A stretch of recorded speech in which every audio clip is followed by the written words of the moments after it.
Ok, nós estamos numa cidade chamada Spring Lake, em New Jersey. Olha o Moisés aqui, a Val ali, a Cecília e a Milena lá. Olha o bichão que a gente ficou aí. Coisa linda. Bem de frente pro mar, olha.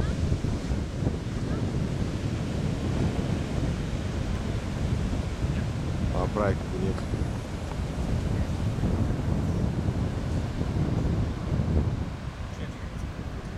Hoje é o dia 1º de setembro, é feriado.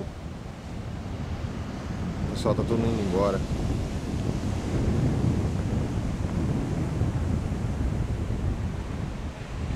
Vai lá que tem um pessoalzinho ainda mais. Tem tudo organizado aqui. A diferença aqui é a passarela, né? A rua fica ali atrás aqui. Que é só uma passarela para pedestre.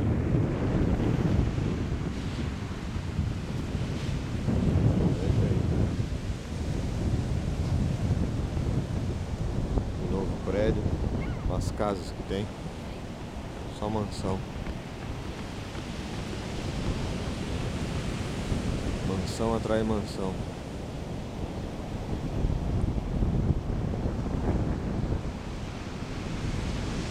Valeu então. Não tá indo embora então. Valeu.